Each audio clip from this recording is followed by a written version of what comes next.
Hi everybody, Leslie of Life Holistically. Today I want to talk about popular anti-germ blends that are on the market and sold by various companies. And the reason being is because many of the essential oils that are contained within these bottles carry with them cautions. They also carry with them contraindications. So I'm going to briefly just cover what the differences between those two are. Contraindications typically are covering internal use of essential oils, so taking essential oils orally. And the contraindications are typically going to be if you're taking any kind of medication or if you have medical conditions that you're really going to want to use caution. Now, I do want to say that using essential oils internally is a valid method of use. We call it aromatic medicine. But unless you are trained in aromatic medicine or are working with somebody who is, you really need to use extreme caution in using essential oils internally. It's not something that I typically recommend to the essential oil enthusiast, okay? So when we're looking at a caution is a little bit different than a contraindication. A caution is a recommendation. You need to be careful, and there are reasons why we give cautions. So I'm going to talk about cautions with some of the essential oils in these blends based off of Robert Tisserand's Essential Oil Safety book that was published in 2014. Now the oils I'm going to cover today are cinnamon bark, cinnamon leaf, clove bud, and in the end I'm going to briefly talk about eucalyptus. So first I'm going to talk about cinnamon bark. It's a little bit different than the others in the constituent that it carries, and that would be cinnamaldehyde. Cinnamon bark has a significantly high amount of cinnamaldehyde. It's anywhere from 65% and up.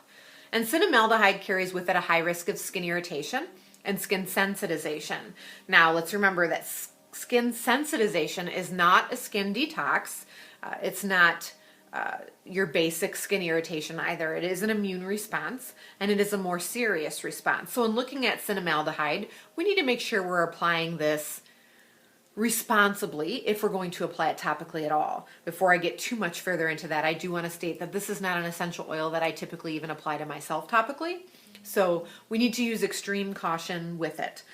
The recommended dilution ratio has been updated since the publish of the 2014 book. The new recommendation is 0.1%. Now, for those of you who are more visual learners, I do have a 50 ml graduated cylinder here. In order for you to have your 0.1% dilution, that would be 1 drop of cinnamon bark in this full 50 mils of carrier oil. As you can see, that is significantly low in regards to how much oil you can use. So when you're looking at buying your anti-germ blend, which may be a 5 ml bottle or a 10 ml bottle, and it's not telling you on the outside what the dilution rate is, that is considerable risk in my mind to be applying those essential oils topically. So if you've read online to apply your anti-germ blend neat to your baby's feet, or even to eyeball a little bit of carrier oil in your hand and 1 drop of essential oil, the essential oil blend, I think that is a little bit too risky, and I don't recommend doing it, okay? All right, next oils. I'm going to move on to cinnamon leaf and clove. Now, many people think that cinnamon leaf is a safe replacement for cinnamon bark, and although it is better, there are still cautions. I'm lumping these two together because they both contain a phenol, which is called eugenol. Now, there are a number of phenols, but in these two, they're both eugenol. Now, phenols carry with them a very high risk of skin irritation and mucous membrane irritation as well, and when applied topically to the skin, you're increasing risk of contact dermatitis from these two essential oils, so you need to be careful. In regards to cinnamon leaf, it carries about 70 to 85% eugenol, and the recommended dilution ratio for cinnamon leaf is 0.6%. And again, grabbing my graduated cylinder, that's going to be 6 drops of essential oil in 50 mils of carrier oil. And clove bud has a little bit more eugenol. It has 75 to 95% eugenol, so it can be significantly higher. And the recommended dilution ratio for clove bud is 0.5%, which is going to be 5 drops in my 50 ml container of carrier oil. So as you can see, there are significant cautions to applying these essential oil blends, especially to babies and children under the age of 2. I also extend that caution into a little bit older children just because of the risk of not knowing the dilution that is in that bottle. Okay, so what would I recommend doing with anti-germ blends? There are two things that I would do. One would be intermittent diffusion. What I mean by that is not doing it every day, okay? Because essential oils aren't meant to be a preventative measure to our wellness plan, okay? That kind of removes the holistic aspect of it. You want to make sure you're letting your kids' immune systems do their job.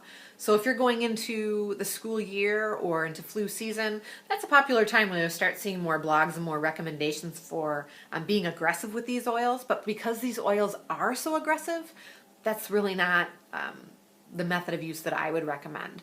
Now what I do many things to keep my children healthy, but I'm not going to go into that video today. Basically what I do with an anti-germ type blend, which I blend myself at home, would be is if somebody's ill, I may what I call bomb their room. So when they're actually not in there, I'll diffuse aggressively some of these oils with the door closed and then let the room fully air out before I let them back in. Then I know that I've killed any airborne germ. So that's kind of how I would use an anti-germ blend. Just remember that it's not a preventative measure, okay?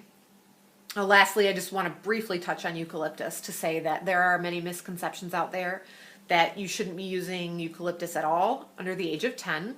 And that's kind of not the caution that's been given. The caution is to not apply near the face of a child under 10 years of age, or technically to instill in the nose, which is very aggressive method of use for an oil high in 1,8-cineol. So that is the caution given for eucalyptus. It is not as much of a concern to apply it topically as it is cinnamon bark, cinnamon leaf, and clove.